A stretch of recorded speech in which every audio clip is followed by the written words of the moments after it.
Right. Hi, and welcome back to another episode of Rebound with Resilience, a podcast dedicated to raise your resilience mindset and mental wellness. On today's episode, we have with us Jonathan Kuek. Hi, John. Hi, Kevin. Thanks for having me. Yes, Jonathan is someone that today I think we'll dive deep into a specific topic on mental health and wellness. It is quite, in a sense, a very common serious topic, but we hope to make it educational and also empowering as well, lah, right? So I think, especially if you're interested in mental health and you want to understand more about it, this topic that surfaces quite often today, I think this podcast will be a very good opportunity to do it. Okay, why is that the case? Introduction of you, Jonathan. Don't mind if I just introduce you. So Jonathan is actually very passionate about mental health and awareness. Okay, he is a mental health researcher, specifically into some of his research topics include like policy, providing better care, among others, at an institution. He's also an advocate. He's actively involved in the community. He writes a lot. He gives a lot of talks as well, and his articles have been picked up by major news outlets, and it's very educational, very informational as well. Okay, on top of that, he's also a volunteer leader. He leads a large group of volunteers to volunteer in this space. Yeah, so he's definitely someone that is very dedicated to this particular area, and we want to dive deep into the topic of mental wellness and recovery. Then now he's also pursuing a doctorate in philosophy, specifically on recovery in the Asian context. How do we conceptualize recovery? What are the factors that lead to recovery? And of course, I think I'm simplifying it. There are a lot of other factors you look into as well. So I'm very excited to have you here, John, to talk about a topic that's also very personal and important to me as well. Mm. Yeah, I'm glad to be here, and I hope to be able to share and educate people to hopefully help them understand a bit more about mental wellness and mental health in general, and also psychology, I guess, and the role psychologists play in this whole concept of mental health and wellness. Yes, for sure. I think like you said, recovery psychology is something that I've been very obsessed and fascinated by ever since overcoming my short period with depression. And so I definitely want to hear from you and understand a little bit more about this topic. Yeah. Sure, sure. So we will go into that. I mean, today's outline of the podcast will be very focused on mental health and also about recovery from a personal basis as well as from a societal level. But before that, John, right, I would like to ask you your personal story and motivations for getting into this field. So what actually led you into this field of study and passion? Mm. So I guess when army just finished for me, I was looking to apply for a degree program, but at that Mm, time, like I didn't finish my diploma studies, so I only had a O level cert, which didn't really translate to many available choices. mm, So in the end, I decided to apply to JCU, where they had a foundation program, which will allow me to start my degree after completing it. Yeah, mm, so following that, I chose a degree in psychology mainly because I wanted to give back to the community, and I wanted to do something more socially oriented. And psychology just made the most sense to me in terms of those interests, particularly because the other degrees were like business, IT, environmental sciences, early yep. childhood education. Yeah, so I didn't really want those particular types of skill sets and knowledge, so I went towards psychology Mm, instead. Yeah, so subsequently I decided to go into mental health research and to do a PhD because I guess it's my exposure to the various aspects of the mental health sector in Singapore. Yeah, so having seen what it was yeah. like behind the scenes, in terms of from the volunteer perspective, from like chatting with other professionals, and I came to see that the best way I could really make the changes that I hope to see within the community and within the mental health sector at large was through education.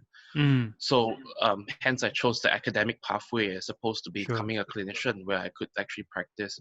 Right. So I hope to be able to inspire and educate future generations of psychology professionals and to nurture individuals who are really genuinely passionate and care about people who are experiencing mental health conditions.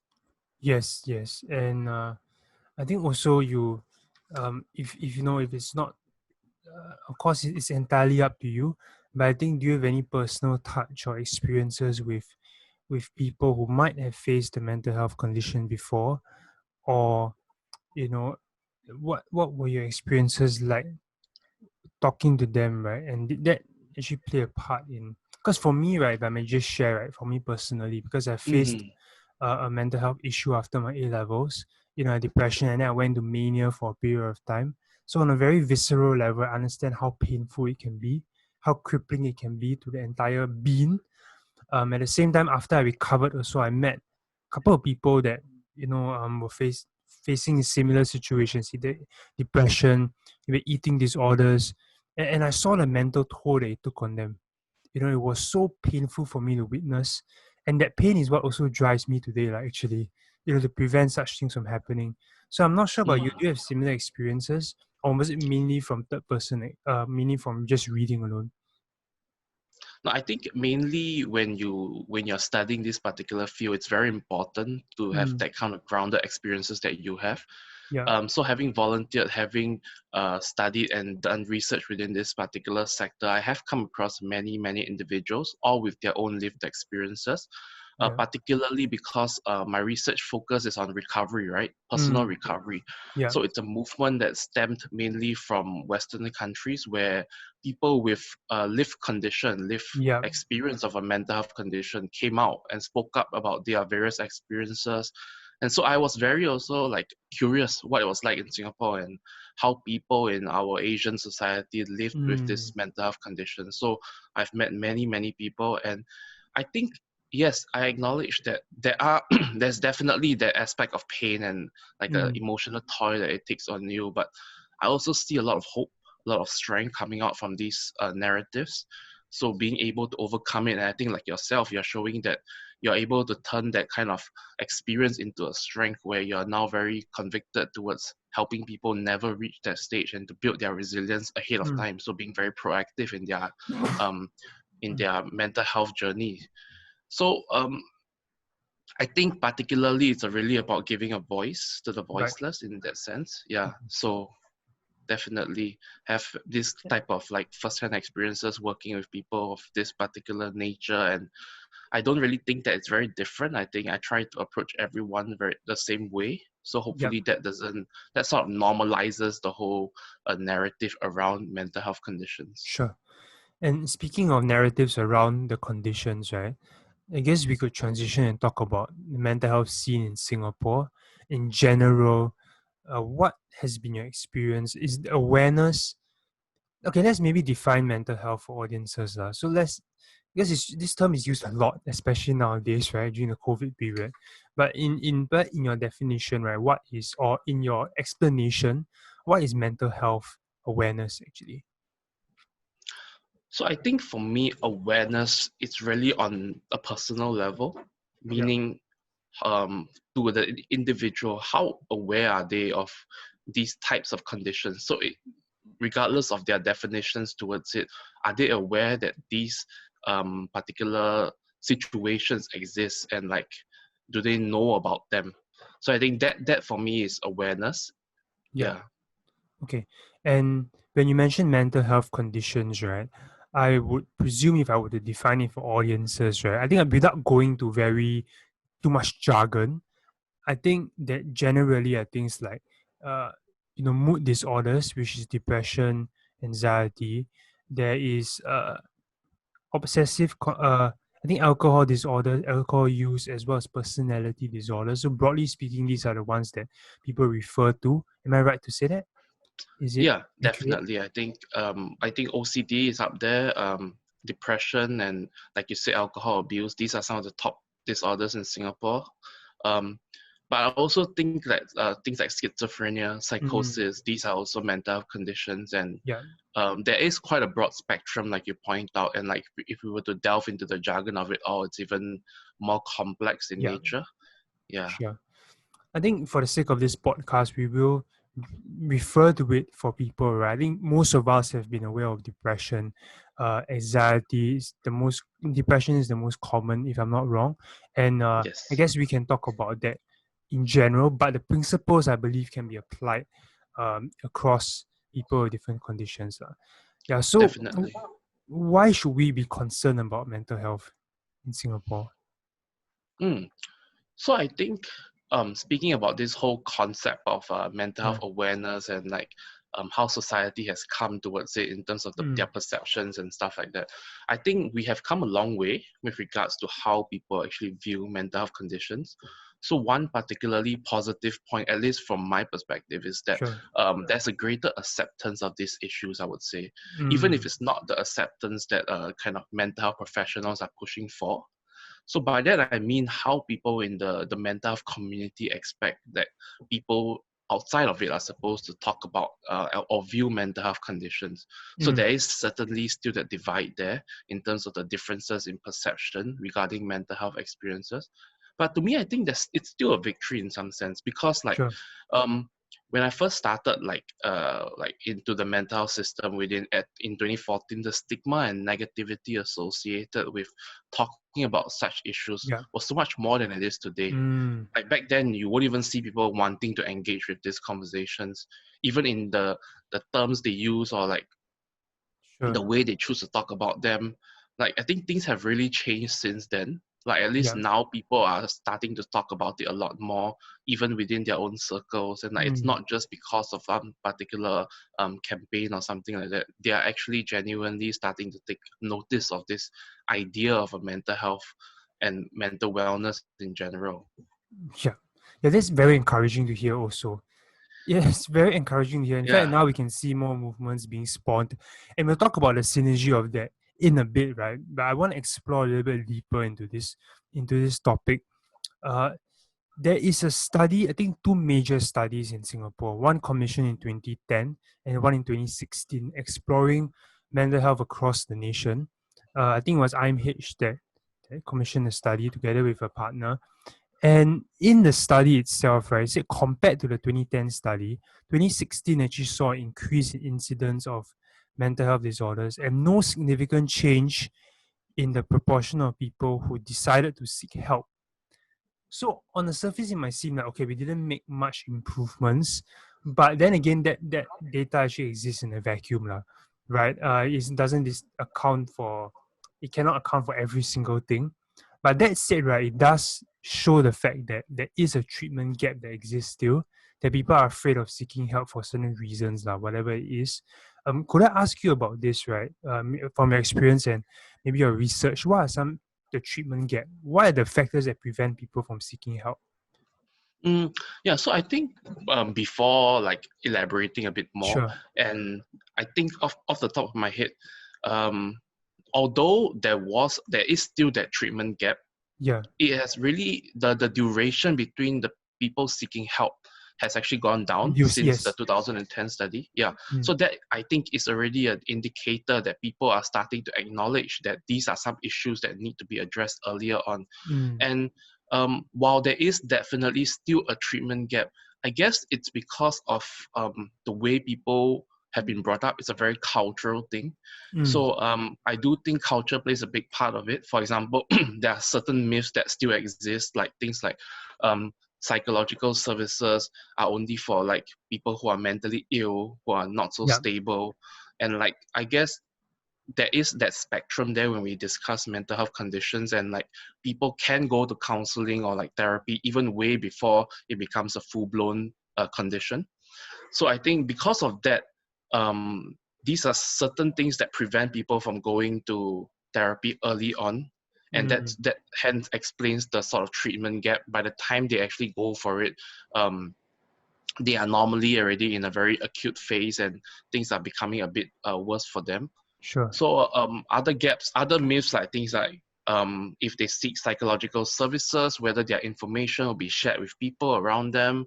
Um, so these also are things that have been perpetuated from the past in terms of like how our information, like if you're going to a government sector hospital, then the government will have control of it. So some of these Yeah. beliefs which are not true have still continued to this day. And I think Sure. it's very important that we sort of share with people that this doesn't exist and that we should encourage them to seek help. Yeah. So other gaps I could think of are things like losing your job. I think that's a very big concern for everyone. So Mm, losing your job if you go and seek treatment. sure. So I think in recent years we are starting to see policy changes and like advisories and guidance for employers where they are saying that you should allow your workers to go and seek help when they need to, and like to really put it such that people who are seeking help for mental health conditions are not discriminated against. So Mm, there is that tripartite alliance for fair and progressive employment practices. So if you yeah. have been like sort of the discharged because of a mental health condition, you can actually go to them and they will be able to sort of mediate the situation, especially because it's not fair in a sense. Yeah. Like you're seeking help, you're trying to get better, and yet your employer is not very supportive of that. And I think just having all these type of legislations really helps to push the narrative forward as well. Yeah. Yeah. I think it's very comforting to hear you speak about it. You know, that we have made progress like, in terms of policy. But more on a personal basis, right? Let's say someone's listening to this podcast and they want to help someone who, or what can they do on a personal basis, right, to raise awareness about mental health and to build a more inclusive, compassionate society where people are more willing to step forward and seek help. Hmm. So I think in our culture, we have this idea that when people tell us something, when they share their problems with us, we instantly go into problem solving mode. And Mm, I think when we step back and start to listen a bit more, mm, that's where people will feel more comfortable sharing. Because I think at times when we tell people our problems, we don't want them to solve it for us. We just want to be heard. mm, And I simply by listening to people, spending more time to try and understand their perspectives, and just being present in the moment can really move forward this narrative of creating a more inclusive society. So it's about creating a greater sense of acceptance. And I say acceptance and not tolerance because tolerance has a bit of a more negative connotation to it, and okay. we want to be more accepting as opposed to tolerant.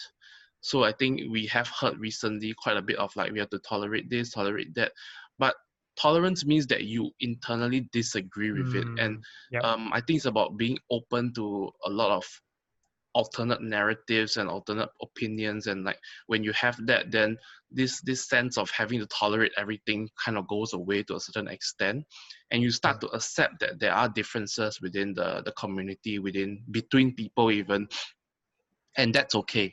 I think that's Yeah. what we should be striving towards. Sure.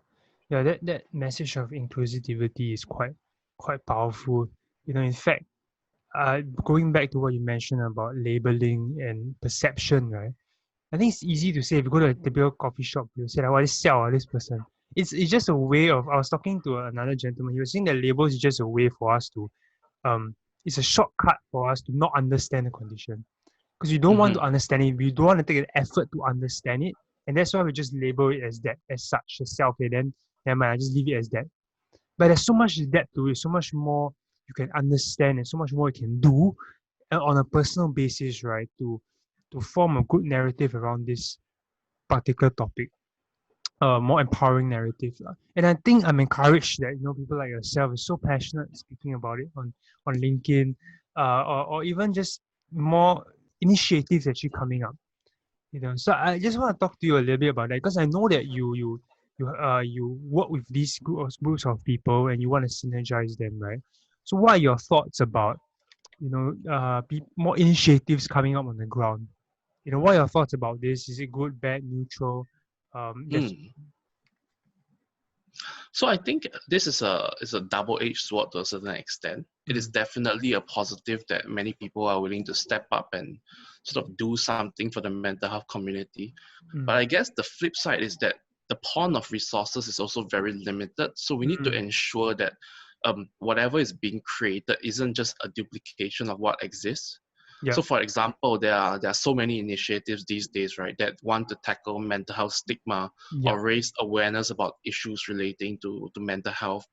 But how many have actually sort of studied the field carefully or understand the sector well enough to see where the gaps exist? And do they actually know what exists already?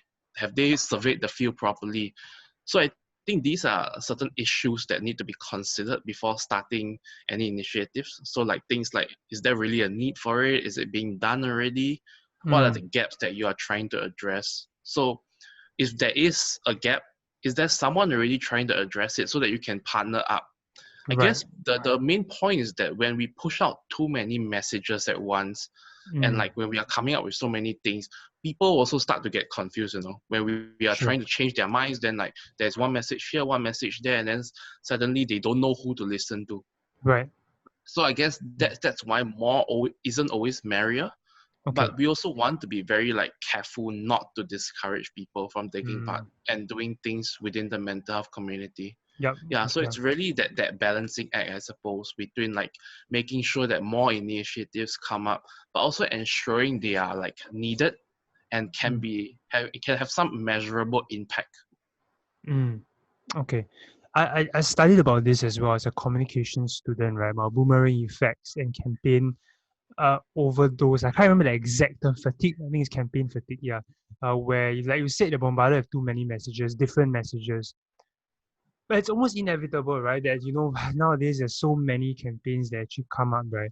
What would you encourage people who are, say, passionate about this topic to run a more effective campaign, right? What can they do? What tangible steps can they do apart from understanding that they shouldn't just go into it blind? Mm. So I think it's really about looking at the gaps and like really filling a gap. Mm, So recently, to give an example, recently I did a journaling project with IMH, okay. and like that's because I actually saw a tangible gap there. Mm, And like with that particular project, I was able to help people who were in the wards, and that was something where hasn't been done to a certain extent, at least from the volunteer standpoint. mm, So with such a project, I was able to address a gap, and subsequently, the hospital can use the ideas moving forward to, if they wish to, they can use the idea and like fill up that gap on their own. mm, So beyond that, I would say is to really identify gaps within the community, gaps that they are looking to address. So when people talk about mental health awareness, what do they actually mean by that? What yeah, do they hope to gain out of the process of it? So I think when people are starting initiatives, they often don't think about that. So they don't really know what they want out of the initiative. They just know that things are not being done enough. So I used to be like that as well, but I guess with a lot more experience and the benefit of hindsight, I would say yeah, that it's really understanding what is needed within the field. sure. Yeah, Okay. And I was just listening to a separate podcast where I was sharing that opportunities come out of a need. Every single opportunity comes from a need. And we need to be more conscious, right, to understand what this need is, to define it. Is broadly speaking, is a desire for gain or the avoidance of pain, right? And so we need to see, right, what, like you said, people, organizations need, what is the gap, at the same time, also what is the pain that they're trying to avoid. And if that campaign or whatever initiative can solve that and gather resources to solve that, I think that would be a great progress, a great step forward. Like you mentioned, the example you gave. Yeah, so I think that's definitely. one practical tip for any one of you listening who we appreciate your passion. Definitely do a bit more research and talk to people in the field before going into it. Because in doing that also you get more perspectives and also deepens your passion. Yeah, and I think speaking on that note, right, I want to touch a little bit on volunteering because I know that you lead a very large volunteer group, and a lot of these people are young people, students. Could you just share your experiences with working with them and what are the distinctions they have got or the benefits they have got out of volunteering? Mm. So I think that's a very, very interesting question because I have worked with a relatively large number of youths over the years. Mm, And I think the ones that find the most joy actually focus on simply being present. So I mm, keep saying being present, meaning that they are there simply for the sake of being there. yeah. They really want to be there. They are not there for a particular tangible benefit. Mm, So I would say it's really a sense of connectedness that they gain. It's a sense of being part of a larger community of people who care. It's a Mm. sense of being able to put their ideas into reality and to really come up with things that they can feel are their own. So I Yep. think that's very important, a sense of ownership, a sense of empowerment, a sense of identity, and definite connectedness with whatever community they are serving. So when people are able to create these particular conditions, then that's where youth, I believe, will feel the most attracted towards. But we also Mm. have to bear in mind that youths in their particular phase of life definitely have their own priorities as well. Mm. So it's about helping them to navigate through these priorities, even while still being able to serve a particular community or a particular initiative on a regular basis.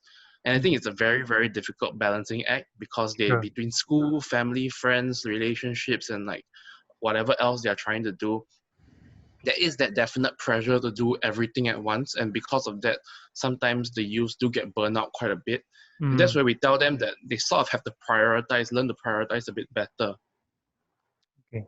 Thanks for that message. You touched on super important points on volunteering and both the value as well as things to watch out for.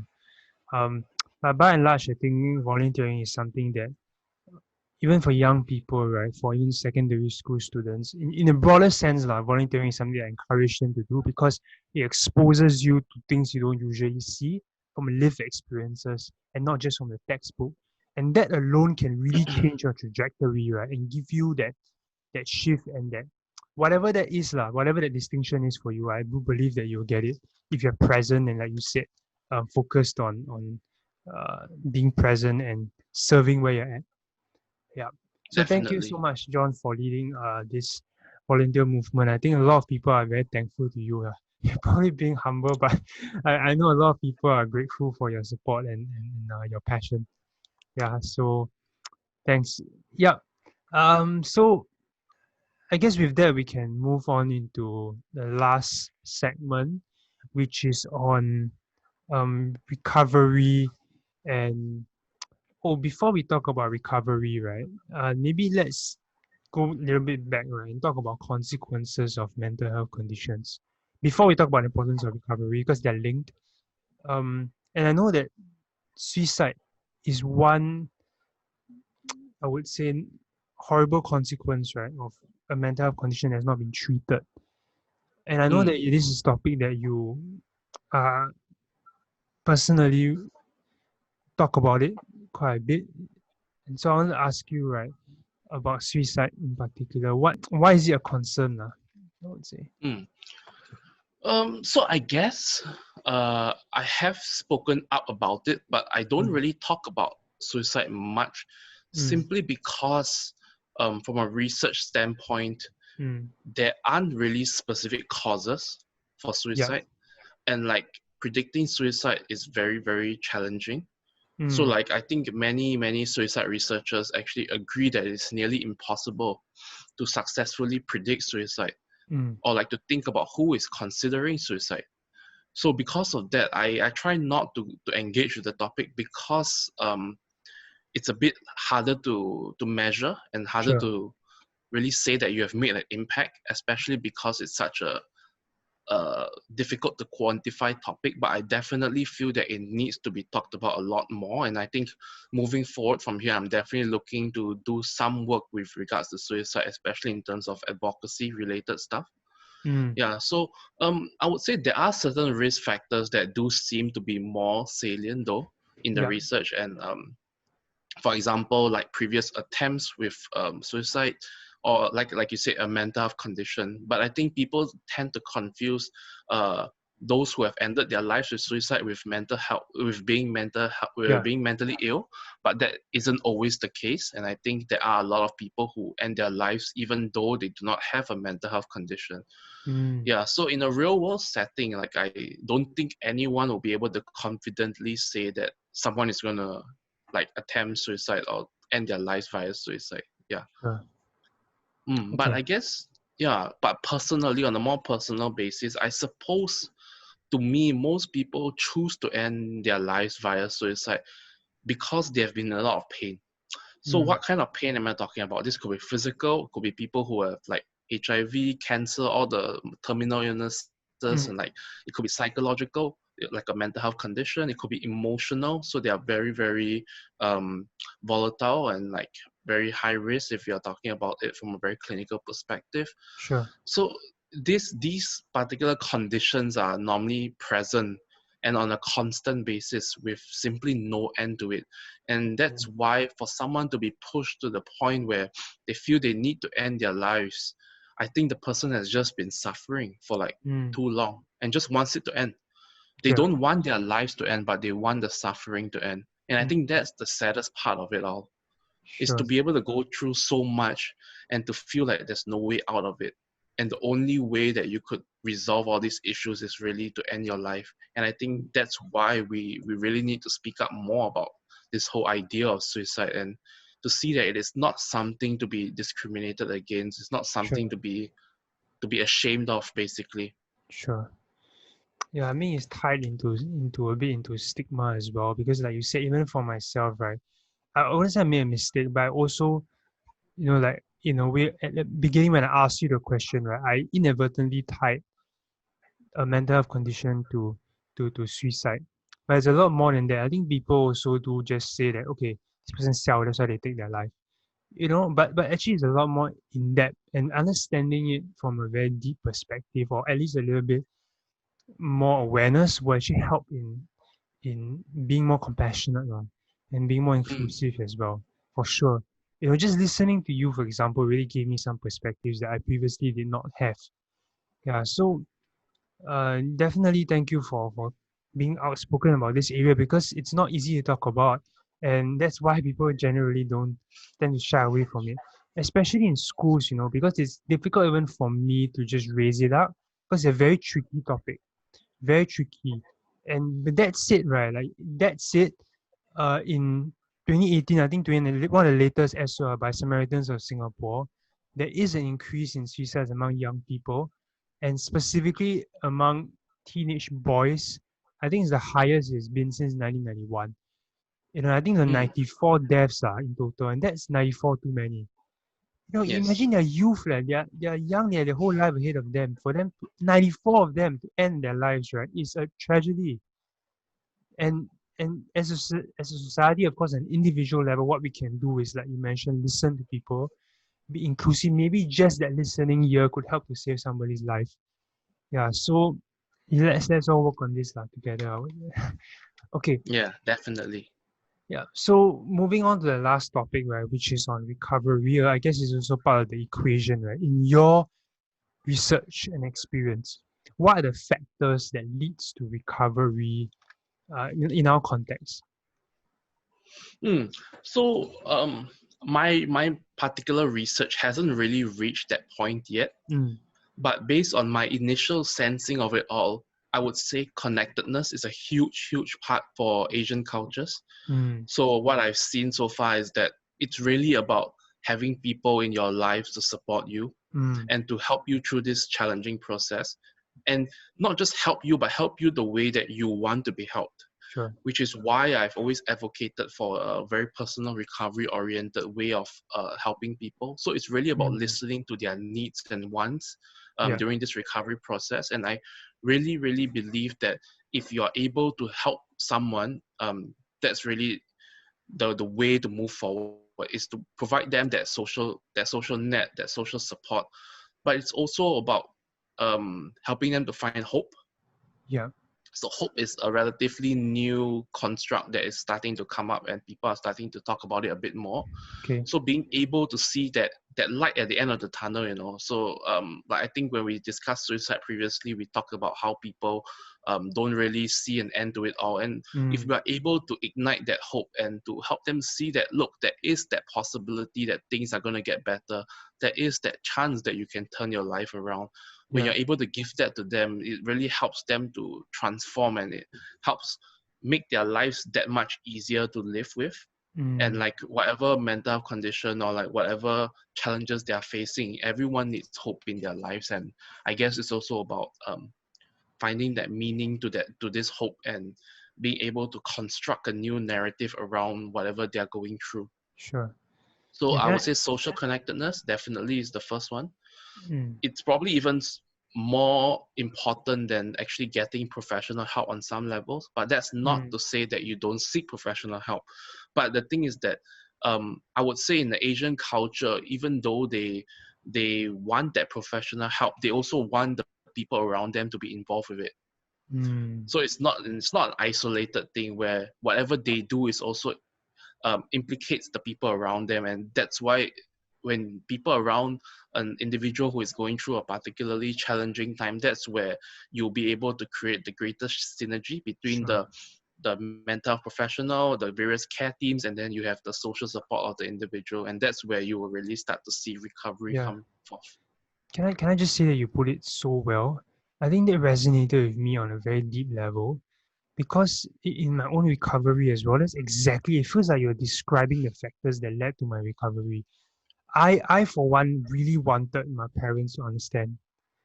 Even though it was difficult for them, almost impossible for them to understand, but they did their best to empathize and to be with them, to journey with me. And most crucially, like you mentioned, the word hope, that actually gave me goosebumps because it's the glimmer of hope that I clung on to, both on a personal basis, I dug out whatever reserves there was, and also from the social connectedness from one or two close friends and my family that just gave me this hope to cling on and eventually somehow manage to overcome it, or I would say live through it and come out stronger. But at various points in that journey, right, it was really like I felt that I was so close to giving up. And just that hope was what I clung on to. And it's not just for people who might be facing a deep seated mental condition, right? It's for anyone journeying through any emotional challenge. Sometimes all they need is that hope to tell them that it's going to be a better day. So, wow, just thank you for sharing that perspective. You just summarized everything really nicely. Social connectedness, providing that hope and the synergy between both the medical help as well as social support. Yeah, so that leads us to the last question, which is, what can I do if I feel that I'm at risk, or on a personal basis, what can I do to help in my recovery? Mm. So I think it's important to understand yourself and like what you want Mm, and what you need as well. But at the same time, there is that possibility that you are in a condition where you can't do that. You don't have the ability to self-reflect. mm, And I would say it's very important to be aware of these mm, particular barriers, and subsequently for you to find the relevant people who are able to support you through the mm, process. So no man is an island, right? And we sure. definitely need people to help us through our difficult times. And I suppose it's really about knowing who is going to be able to do that for us.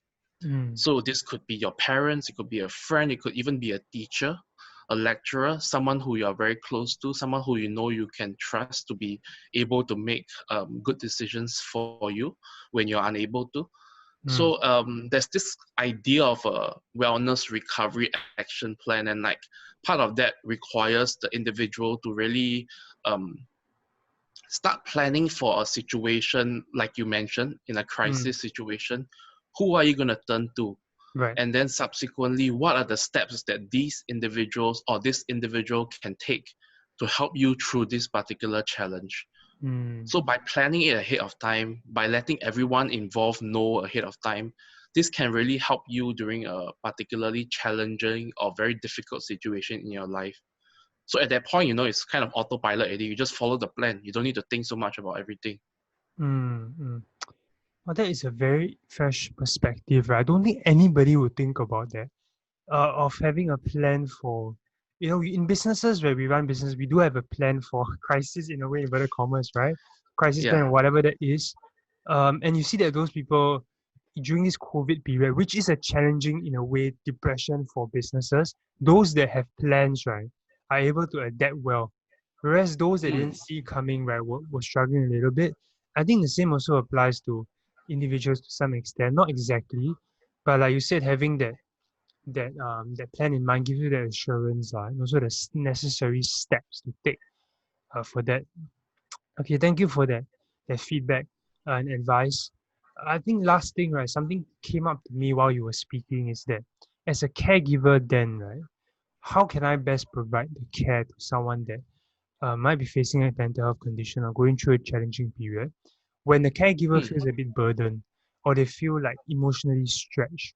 What can they do on a personal basis and how can they, help to the best of their ability? Hmm. So I think there's two questions in there.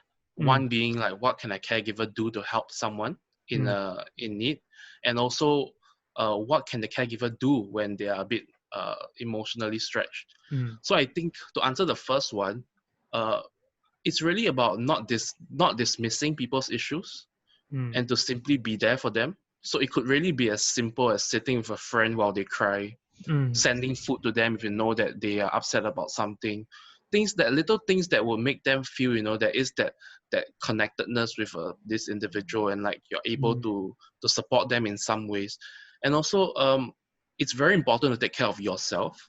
So before you're able to care for others, you definitely have to care for your own mental well-being first, and this sure. will be um, really acknowledging that what you are doing is not an easy task, and to also be aware that you yourself may need to seek help Mm, to be able to manage some of these emotions, to be able to learn how to support people a bit better. So I think sure. these days we are seeing that places like Caregivers Alliance has a lot of causes to actually help support caregivers who are going through a difficult or challenging period in their lives. Because Okay. caring for someone or supporting someone with a mental health condition can be very difficult, like you pointed out, and it does take a emotional toll on the individual. Okay. So I think it's really about learning how to do it, to take it very seriously, and like not say that, okay, I'm gonna try my best until something happens, then I'll go and learn how to cope with that. So it's about being very proactive in your approach and to start learning how to do it beforehand. Okay. Yeah. Proactiveness is the key message. Preparation, proactiveness, and presence. Somehow you managed to have a three P's. I think we've more or less come to the end of this podcast. Thank you so much, John, for being here and being present and prepared for this as well. Uh, I would say just one parting question would be, what are three messages that from your heart you really want to share with people? Three messages. I think it's that mental health conditions can happen to anyone, and that we shouldn't think of these people who are going through a particularly challenging time as any different from us. Mm, And more importantly, it's really simply a message of acceptance, mm, and just knowing that in this world everyone is different, and that it is okay to be different, that mm, we don't always have to like be the same. So I think it's this differentness, this difference between people, and this variety that really makes humanity quite interesting, and like it makes life just a bit more colorful, I suppose. And mm. that's what I really hope for, like acceptance, greater acceptance, just in general. Okay. All right. Thank you, John, for Thank you, thank joining you. us today. I hope you listeners have got a better perspective on mental health, and not just mental health, but anyone going through a challenge, how to best support them, how to best support yourself, and to treat this with the seriousness it deserves. Because all of us will go through challenges in life, right? And we ought to have compassion and love for each other in that journey. So with that, till the next time, John, you want to say any bye bye to the audience? Yeah, thank you for having me, Kevin. Okay, yes, Yeah, thank you for joining us as well. And till the next time, stay healthy, stay resilient, stay prepared, and also stay connected with people. Okay, with that, see you. Bye. bye.